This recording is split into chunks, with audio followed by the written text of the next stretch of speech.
સંતુલનના પ્રકાર.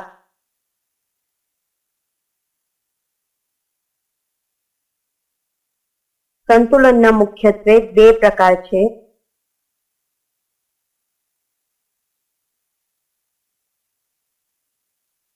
પહેલું છે ભૌતિક સંતુલન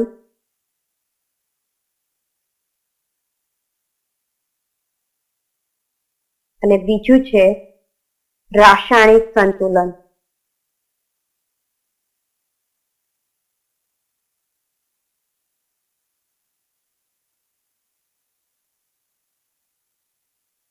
ભૌતિક સંતુલનના 5 પ્રકાર છે. પહેલું છે ઘન પ્રવાહી પ્રક્રમ સંતુલન. બીજું છે પ્રવાહી વાયુ પ્રક્રમ સંતુલન.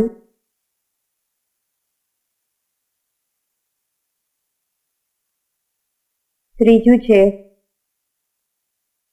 ઘનનું દ્રાવણમાં વિલયન સંતુલન.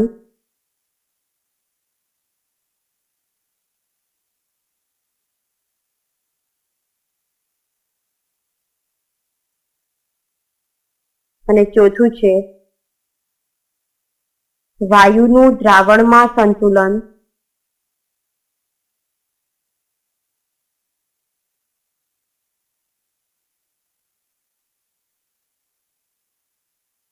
અને પાંચમું છે ઘન વાયુ પ્રક્રમમાં સંતુલન.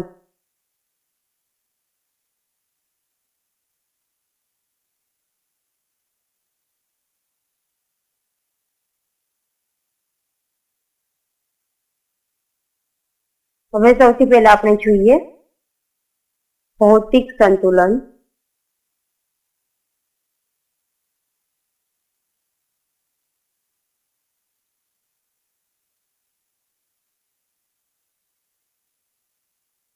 ભૌતિક સંતુલન તો આ પ્રકારના પ્રક્રમમાં પદાર્થના અણુઓના રાસાયણિક બંધારણમાં ફેરફાર થતો નથી. પદાર્થના અણુના રાસાયણિક બંધારણમાં ફેરફાર થતો નથી.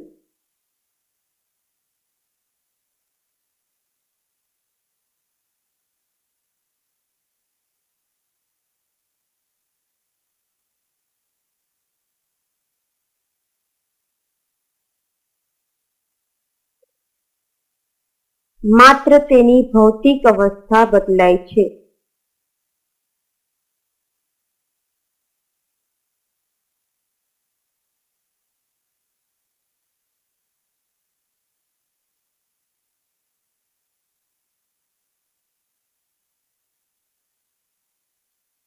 ઉદાહરણ લઈને આપણે સમજીએ.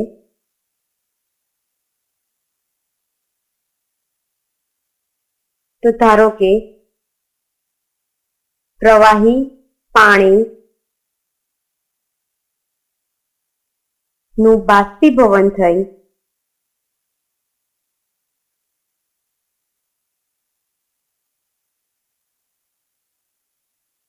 તેમાંથી પાણીની બાષ્પ ઉદ્ભવે છે અને પાણીની બાષ્પને ઠંડી કરતા એટલે કે પ્રવાહીકરણ કરતા પ્રવાહી પાણી બને છે. એટલે કે નિયત તાપમાને બંધ પાત્રમાં લીધેલા પ્રવાહી પાણી અને તેમાંથી ઉદ્ભવેલી પાણીની બાષ્પ વચ્ચે સંતુલન સ્થપાય છે. આ પ્રકારના સંતુલનને ભૌતિક સંતુલન કહે છે. ભૌતિક સંતુલન પર અસર કરતા પરિબળો.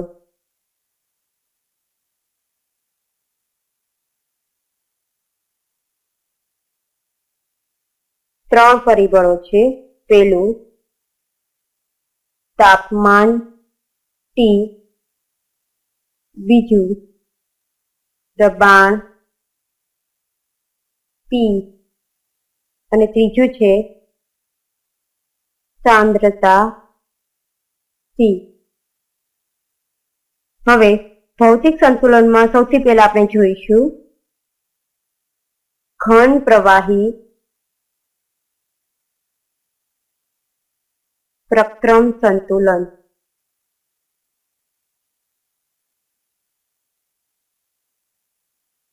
ઉદાહરણ આપણે લઈએ કે ઘન તરીકે H2O સોલિડ એટલે કે ધારો કે બરફ છે,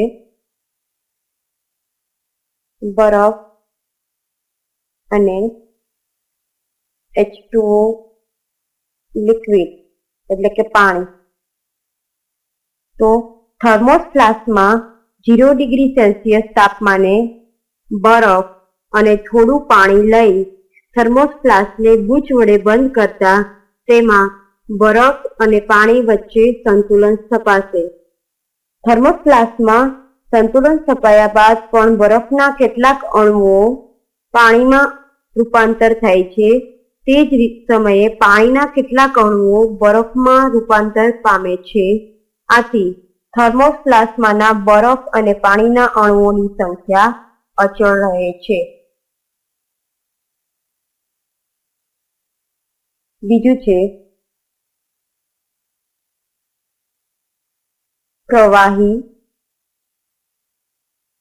વાયુ પ્રક્રમ સંતુલન.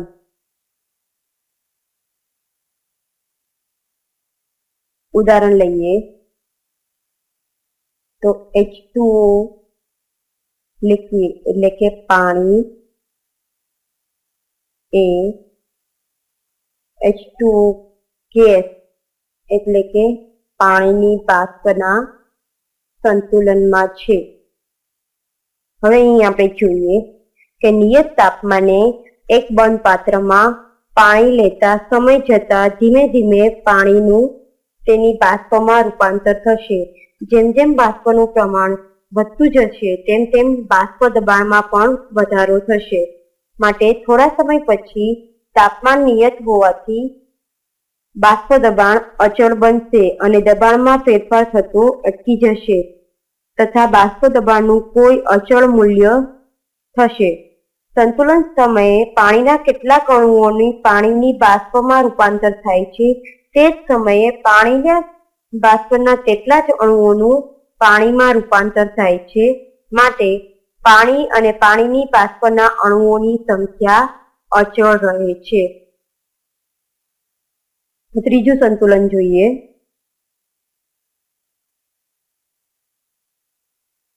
ઘનનું દ્રાવણમાં વિલયન સંતુલન.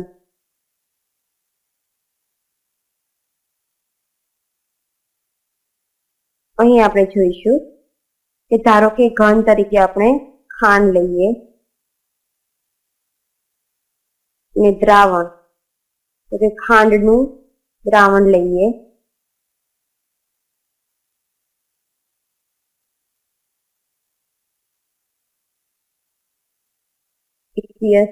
જે પ્રવાહી સ્વરૂપે છે. અહીં આપણે જોઈએ સૌથી પહેલા આપણે અહીંયા સંતૃપ્ત દ્રાવણ વિશે જોઈશું કે નિયત તાપમાને એક પાત્રમાં થોડું પાણી લો. ધારો કે આપણે સમજીએ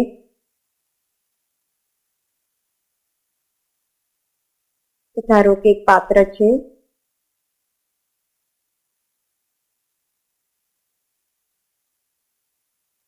એક પાત્રમાં આપણે પાણી લઈએ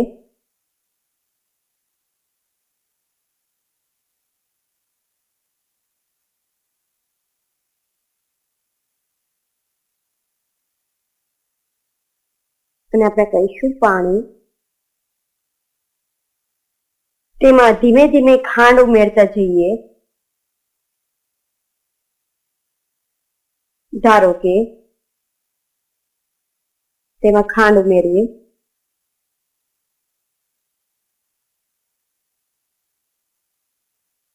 તો દ્રાવણને હલાવતા જઈએ તો શરૂઆતમાં ખાંડ બધી ઓગળી જશે, પરંતુ જેમ જેમ ખાંડનો જથ્થો આપણે વધારે ઉમેરતા જઈએ તેમ તેમ ખાંડ તેની દ્રાવ્યતા પ્રમાણે ઓગળી પાણીમાં ઓગળ્યા સિવાય ઘન સ્વરૂપે પડી રહેશે.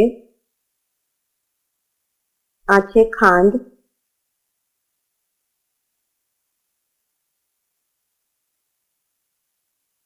દ્રાવણની આ અવસ્થાને સંતૃપ્ત દ્રાવણ કહે છે અને આપણે કહીશું સંતૃપ્ત દ્રાવણ. સંતુલન ગતિશીલ હોવાથી પુરોગામી અને પ્રતિગામી પ્રક્રિયાઓ સતત ચાલુ જ રહેશે. આ પ્રણાલીમાં જેટલા પ્રમાણમાં ખાંડ ઓગળશે તેટલા જ પ્રમાણમાં ખાંડના દ્રાવણમાંથી ખાંડ છૂટી પડશે. માટે અહીં ખાંડ અને દ્રાવણમાંના ખાંડના અણુઓની સંખ્યા અચળ રહે છે. ફરીવાર આપણે જોઈશું ઘન પ્રવાહી પ્રક્રમ સંતુલન. થર્મોફ્લાસ્કમાં 0 ડિગ્રી સેલ્સિયસ તાપમાને બરફ અને થોડું પાણી લઈ થર્મોફ્લાસ્કને બૂચ વડે બંધ કરી તેમાં બરફ અને પાણી વચ્ચે સંતુલન સ્થપાશે. થર્મોફ્લાસ્કમાં સંતુલન સ્થપાયા બાદ બરફના કેટલાક અણુઓનું પાણીમાં રૂપાંતર થશે. તે જ સમયે તેટલા જ પાણીના અણુઓનું બરફમાં રૂપાંતર થાય છે. માટે થર્મોફ્લાસ્કમાંના બરફ અને પાણીના અણુઓની સંખ્યા અચળ રહે છે. પ્રવાહી વાયુ પ્રક્રમ સંતુલન. નિયત તાપમાને એક બંધ પાત્રમાં પાણી લેતા સમય જતા ધીમે ધીમે પાણીનું તેની બાષ્પમાં રૂપાંતર થશે. જેમ જેમ બાષ્પનું પ્રમાણ વધતું જશે તેમ તેમ બાષ્પ દબાણ પણ વધશે. માટે તાપમાન નિયત હોવાથી બાષ્પ દબાણ અચળ રહે છે અને દબાણમાં ફેરફાર થતો અટકી જશે અને બાષ્પ દબાણનું કોઈ અચળ મૂલ્ય થશે. માટે સંતુલન સમયે પાણીના કેટલાક અણુઓનું પાણીની બાષ્પમાં રૂપાંતર થાય છે. તે જ સમયે કેટલાક પાણીના બાષ્પના અણુઓનું પાણીમાં રૂપાંતર થાય છે. માટે પાણી અને પાણીની બાષ્પના અણુઓની સંખ્યા અચળ રહે છે. ત્રીજું જોઈએ ઘનનું દ્રાવણમાં વિલયન સંતુલન. તો સૌથી પહેલા આપણે જોઈએ સંતૃપ્ત દ્રાવણ. તો નિયત તાપમાને એક પાત્રમાં થોડું પાણી લો, તેમાં ધીમે ધીમે આપણે ખાંડ ઉમેરતા જાઓ અને દ્રાવણને હલાવતા જાઓ. શરૂઆતમાં ખાંડ ઓગળી જશે, પરંતુ જેમ જેમ ખાંડ ઉમેરતા જશું તેમ તેમ ખાંડ તેની દ્રાવ્યતા પ્રમાણે પાણીમાં ઓગળ્યા વગર ઘન સ્વરૂપે પડી રહેશે. આ અવસ્થાને સંતૃપ્ત દ્રાવણ કહે છે અને સંતુલન ગતિશીલ હોવાથી પુરોગામી અને પ્રતિગામી પ્રક્રિયાઓ સતત ચાલુ રહેશે. આ પ્રણાલીમાં જેટલા પ્રમાણમાં ખાંડ ઓગળશે તેટલા જ પ્રમાણમાં ખાંડના દ્રાવણમાંથી ખાંડ છૂટી પડશે. અહીં ખાંડ અને દ્રાવણમાંના ખાંડના અણુઓની સંખ્યા અચળ રહે છે. ચોથું છે વાયુનું દ્રાવણમાં સંતુલન. ઉદાહરણ લઈએ આપણે CO2 વાયુ દ્રાવણ. ધારો કે CO2 ને આપણે પાણીમાં ઓગાળીને તેનું દ્રાવણ બનાવીએ તો નિયત તાપમાને અને દબાણે એક બંધ પાત્રમાં પાણીમાં ઓગળેલ CO2 નું દ્રાવણ લઈએ અને CO2 નું દ્રાવણ તથા CO2 વાયુ ધરાવતી પ્રણાલી રચીએ તો તાપમાન અને દબાણ નિયત હોવાથી CO2 દ્રાવ્ય થઈ દ્રાવણ બનાવશે.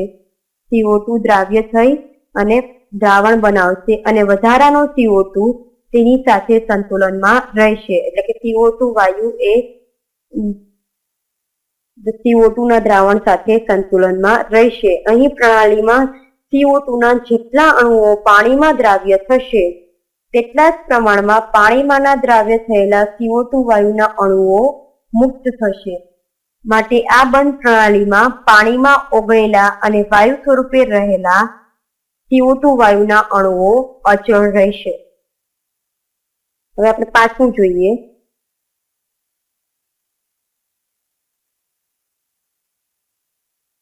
ઘન વાયુ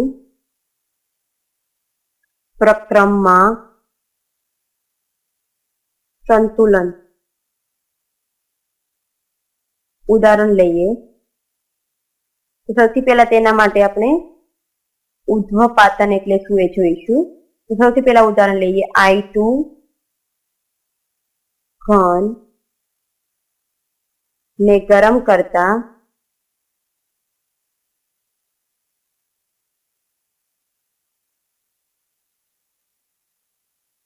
I2 વાયુ મળશે, જે જાંબલી કલરનો હોય છે. સૌથી પહેલા આપણે જોઈએ ઘન વાયુ પ્રક્રમમાં સંતુલન. ધારો કે નિયત તાપમાને ઘન I2 છે, આયોડીન,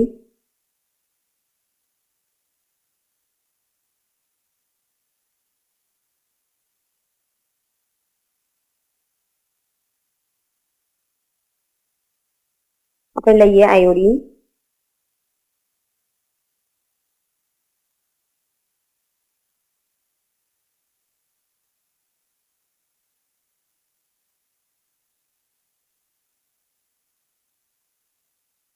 હવે આ આયોડીનને આપણે ગરમ કરીએ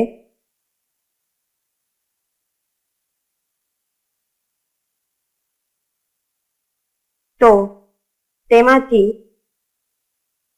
જાંબલી કલરનો વાયુ ઉદ્ભવશે.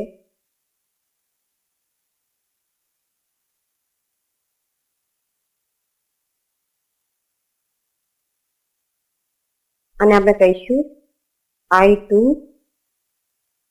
વાયુ. તો આ પ્રક્રિયાને ઉર્ધ્વપાતન કહે છે. ઉર્ધ્વપાતન એટલે કે ઘન પદાર્થને ગરમ કરતા ઉર્ધ્વપાતન.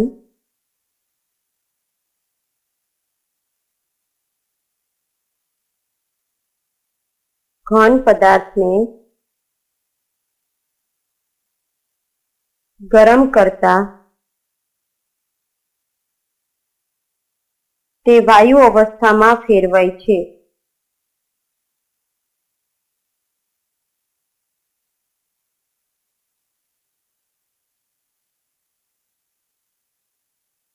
અને ઠંડા પાડતા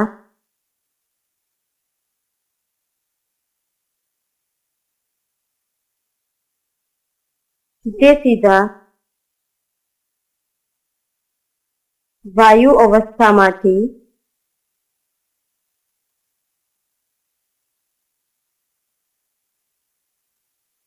ઘનમાં ફેરવાય છે.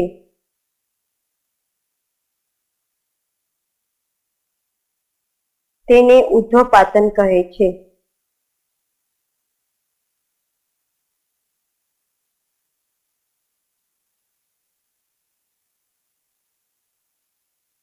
તો અહીંયા આપણે જોઈ શકીએ કે નિયત તાપમાને ઘન આયોડીન અને બાષ્પ I2 વચ્ચે સંતુલન સ્થપાય છે. નિયત તાપમાને ઘન I2 ના જેટલા અણુઓનું બાષ્પ I2 માં રૂપાંતર થશે તેટલા જ બાષ્પ I2 ના અણુઓનું ઘન I2 માં રૂપાંતર થશે. બંધ પાત્રમાંના ઘન અને વાયુરૂપ I2 ના અણુઓ અચળ રહેશે.